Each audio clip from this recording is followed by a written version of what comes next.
ওদের ভালোবাসার খাতিরে ওরা এখানে খেতে আসছে। এক সিনিয়র বড় ভাই যে কিনা অনেক পরিশ্রম করতেছে। আসসালামু আলাইকুম। ওয়ালাইকুম সালাম।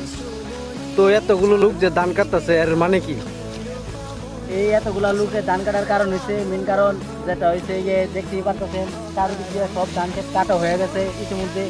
এই মুহূর্তে এই ধানটাও অনেক এই যে ওই দিক দিয়ে অনেকটাই ফালাসরা হয়ে আছে আর কি, যার কারণে এইখানে আমাদের এক বড় ভাই প্লাস বন্ধু আর কি তার ক্ষেতটা, যার কারণে তারা ওই দিক দিয়ে ধান নিতেছে, একসাথে সব কাজ করতে পারতেছে না। বিদায় আমাদেরকে বলছে যে ছোটো ভাইয়েরা বা বন্ধুরা তোমরা এই ধানটা কাটো, এই কারণে যেন আমরা যেন একটু সহযোগিতা পাই, যার কারণে আমাদের ছোটো ভাইরা সবাই একত্রিত হয়ে যায় ধানটা কাটিয়ে দিচ্ছে। আর তার মাঝেও আরেকটা রিজন আছে, ও বলছে যে তোমরা ধানটা কেটে দাও, ওইবার যেহেতু আমাদের ফুটবল খেলার সিজন এসে পড়েছে, এতে ফুটবলটা আমি না হয় দিব না। তো এমনিতে আমাদের ভালো লাগার কাজ, আবার গিয়ে একত্রিত হয়ে ধান কাটা আসলে অনেকটা আনন্দময় একটা বিষয়। তো এই মুহূর্তে আমরা যে ধান যে কাটতেছি আমাদের অনুভূতি রয়েছে অন্যরকম। এখন যে একটা ফিল পাইতেছি বা এই সকলের সাথে যে একত্রিত হয়ে যে ধান কাটতেছি, এই অনুভূতিটা মানে বলে বোঝানোর মতো না।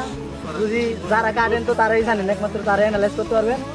আর যারা ভিডিও দেখবেন ওরা একটু হয়তো ভালো লাগতে পারে। আর একত্রিত এই লোকগুলাকে আপনি শত শত টাকা দিয়ে একত্রিত করতে পারবেন না, কারণ ওইগুলা কেউ টাকার কামলা না। ওদের ভালোবাসার খাতিরে ওরা এখানে খেতে আসছে, ঠিক আছে? যার কারণে আমরা ফ্রিতেই ওদের ধানটা কেটে দিচ্ছি।